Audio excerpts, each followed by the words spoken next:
Okay. Hi, everybody. Here we are. This is my brother Joe. He's here visiting from Pittsburgh, and my nephew Dean. Hello. And, as you know, on our vlog, we talk about mental health. And what I wanted to talk today about a little bit is the connection between mental health and music, both as a listener and as somebody who, as making music, because there's music therapy and also art therapy. It all sort of, falls into the same category. But yesterday, Dean and I were talking about music, and Dean's a musician, and he writes music and performs, and we were talking about our musical influences, and of course, Joe came up because we have both. Our taste in music has been influenced by you. Oh, thank you. Yeah. And as far as like the connection between music and mental health, well, I think that there's a mysteriousness about it that probably it's better off not to analyze it, like what or why. It just is that, and it, has that evocativeness to your emotions. Paul McCartney calls it the power of music. And I think we've all experienced that. And, music is always, it just seems like music's always there wherever Right. we are. So, Joe, what about you? What were some of your early musical influences? Well, my original thing that I was influenced by was, of course, the Big Rock Candy Mountain, which I believe was sung by Hank Williams in 1951 or something, and Oh, wow. then it evolved into.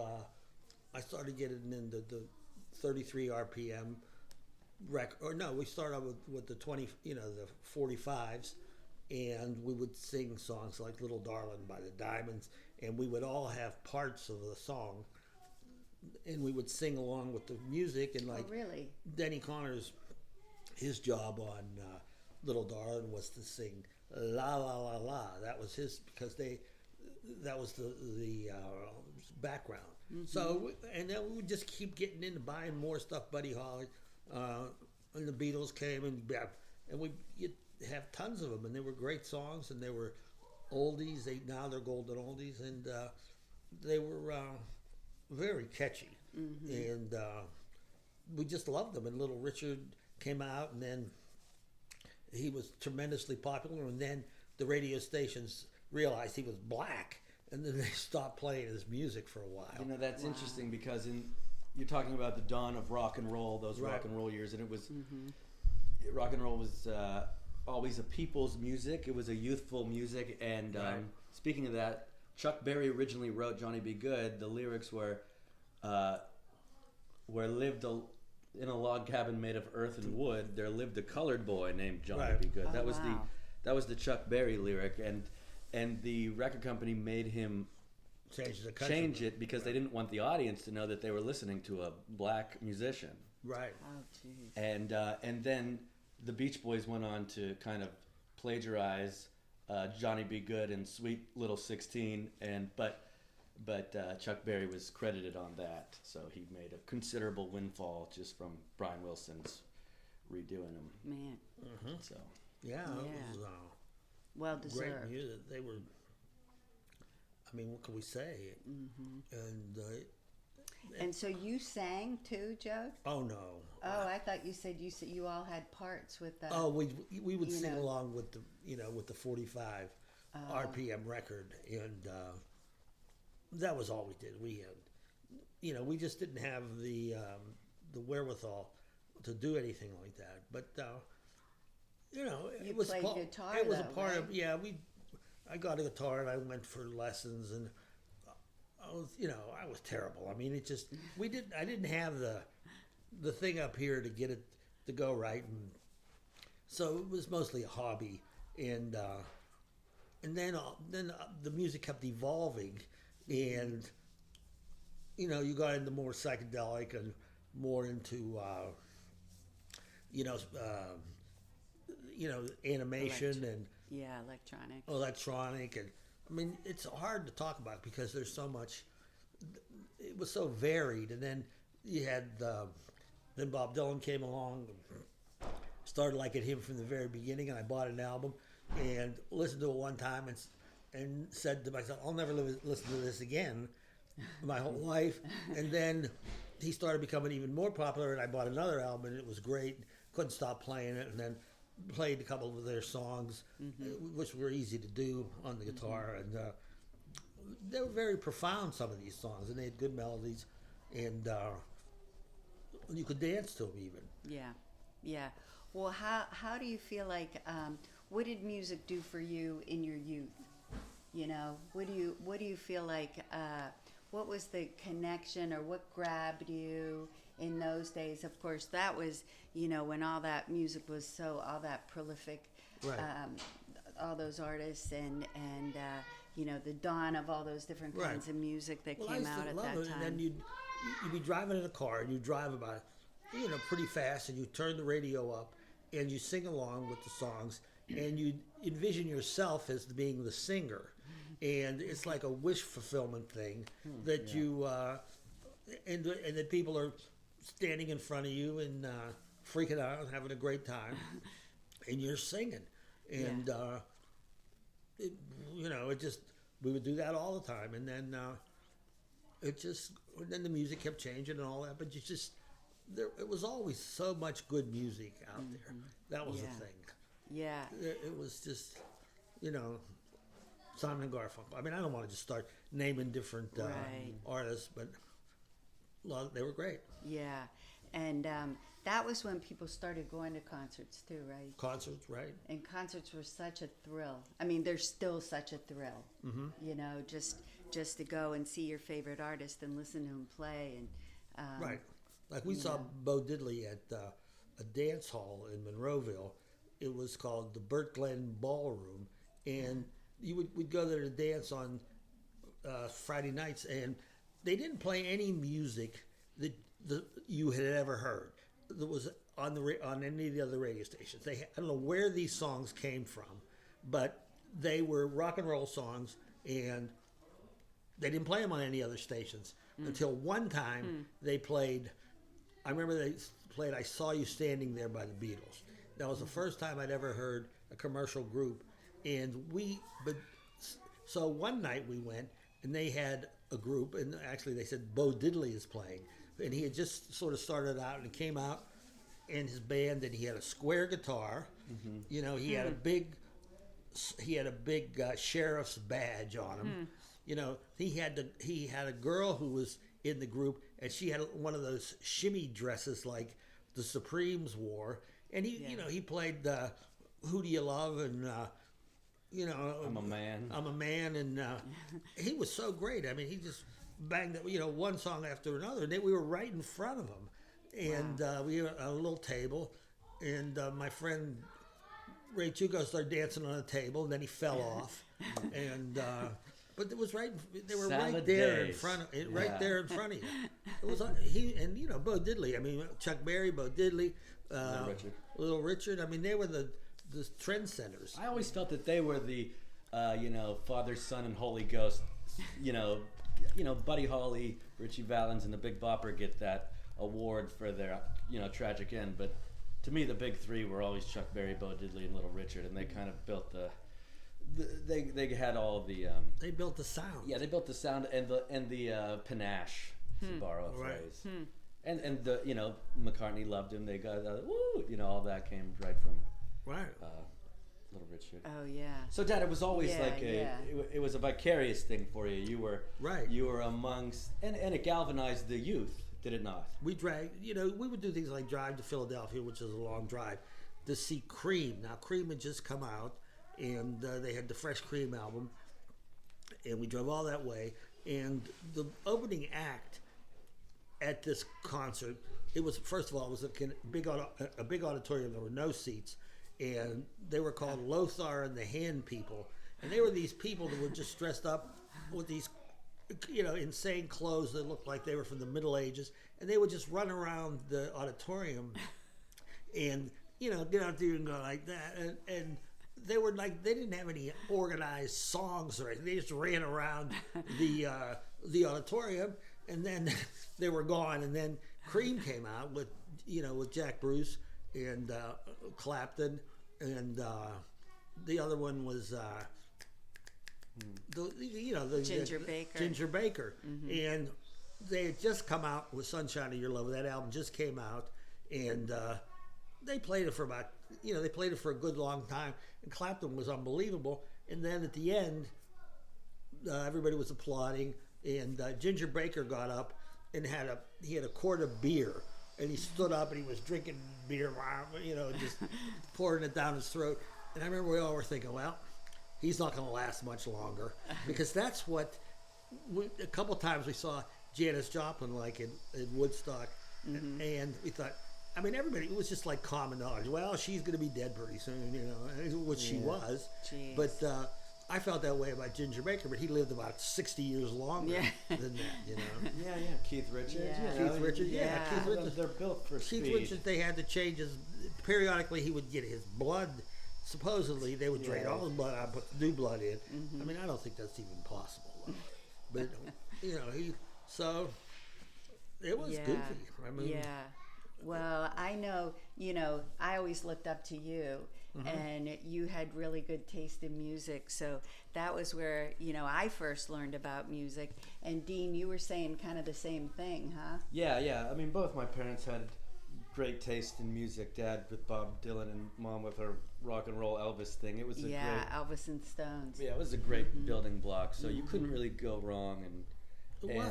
And there's always something, I would listen to Desire in college, some Bob Dylan album that I didn't hear up until then, but I've been listening forever. So there's always more to discover.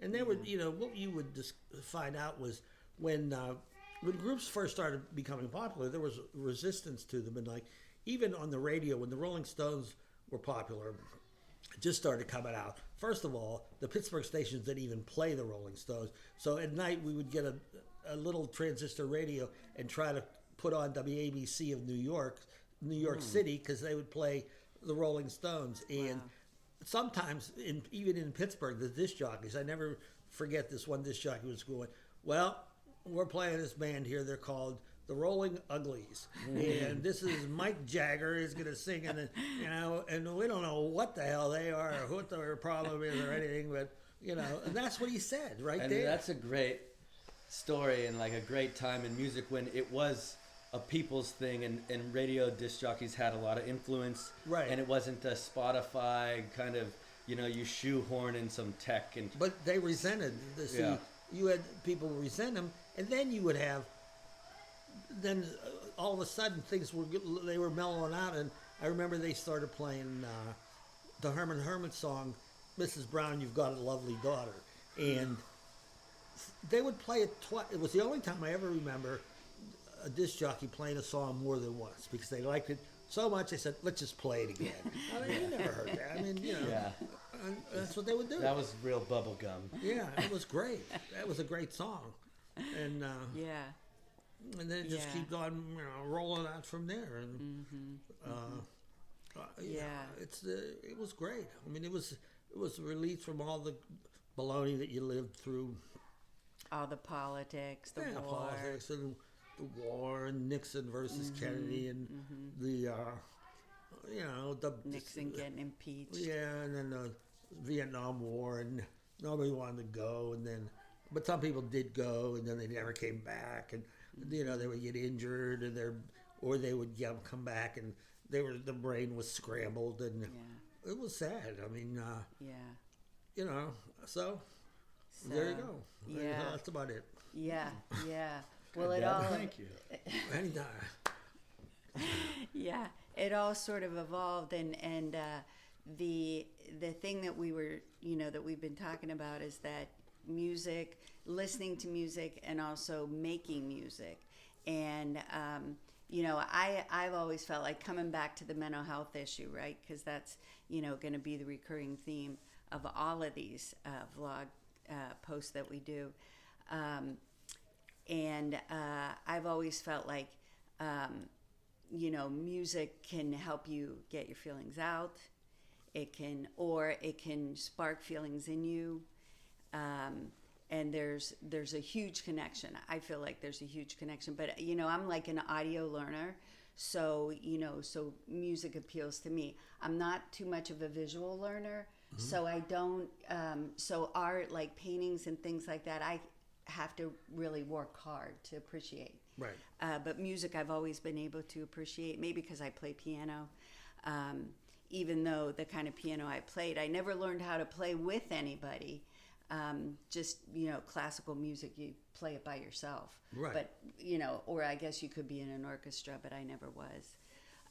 So anyway, so Dean, how has the experience of being in all these different bands, like how has that shaped you, and how did it help your, help with your, I'm going to say mental health, because I feel like everybody has mental health issues, and it's just a difference in degrees.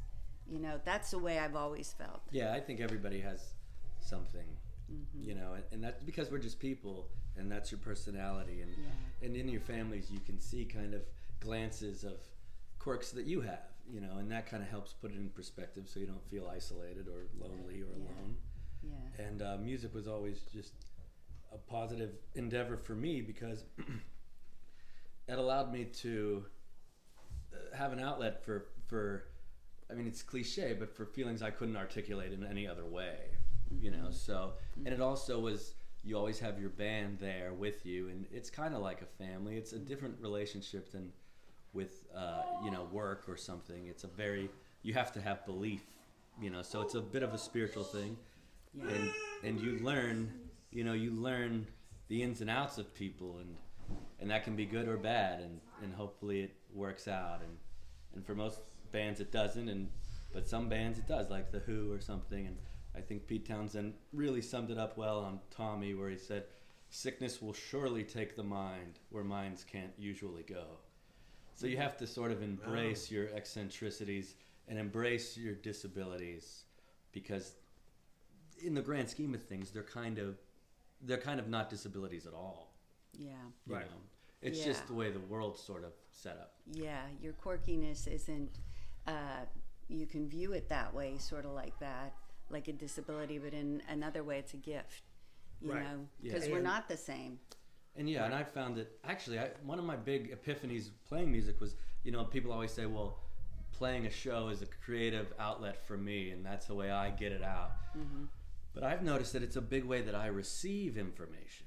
So the audience, I can understand an audience member down to an individual level, or a whole town, the attitude based on their reaction to the music I've played over so many shows. And you get a whole vibe for what this place is about, and what the kids are into and what they're not into, and where they get excited and where they kind of withdraw. So as an entertainer, you're always trying to find those buttons on people and turning them. Right, and the also the music in the beginning, in particular in the '60s. Give you an example. There was always then all of a sudden this revolution airy stuff started with the Vietnam War, and burning in a draft card and all that, and there was and there were marches and things like that. But the music, but the music. And the perfect example is this: in Woodstock, when we were there, and it came on in the middle of the night. The Who came on, and I ran down and to see them, and I went to get up real close, and so the Who were playing. They decided to play the entire Tommy. If you've seen the movie, you see that. But in between when they were playing, and this is not in the movie, so this guy jumps on the stage, which was very rare in Woodstock. There was people were not in the, getting into it with the groups. And he grabs the microphone and goes, John Sinclair, White Panthers, Detroit City, 10 years for 2 joints, 10 years for 2 joints. What are you people going to do about that? And so he was up there with the microphone, and Pete Townsend goes behind him, and I kid you not, and hits him with his guitar in his back, and Abbie Hoffman runs out and runs off to the edge of the stage and jumps off the end of the stage, which was pretty high, and he ran right past me. You know, if I'd have been 2 inches to the left. But it was just the idea that, and then Pete Johnson That goes, was Abby Hoffman that Yeah, jumped up yeah, and yeah, sang and that John stuff. Sinclair was the manager of the MC5. yeah, and Pete Townsend, he went, anybody else touches comes up here and touches a you know, a piece of equipment, we're gonna take care of it. We're gonna like kill him, and everybody laughed at that. But it was just, you know, it was all about fun and the music and the politics. Forget it. You know, everybody would say, well, we got to do something about all these poor people that are taken advantage of, and most people like me, they would say, get the hell out of here. I'm not going to go down there and fight the police. Are you crazy? You know, they're going to kill you. They have the things, they beat you over the head. Who the hell wants to get involved in that? Yeah, yeah. So that's what we did. Nothing. And just tried to have fun and get a little bit high on the wacky, and that was about it. Yeah. The music was a big thing. It was. It was It was huge. great. Yeah, it was Okay, huge and I don't know. still Yeah. is for And, our Well, generation. good. Well, thanks. Yeah, And I hope for- everybody For buys. everybody's Yeah. generation, I think. Whatever we're selling here, I don't know who our sponsors are, but buy whatever. Brill cream, That's baby, right. Brill pomade. cream. Like us, give us hearts. Right. Yeah, Burma shave. exactly. You know, remember All Burma right. shave? Next time you have to All right. shave, get some Burma shave. Yeah, All right. right. All right. Okay, Well, all right. we'll see you next time. Okay. Hope this was enlightening.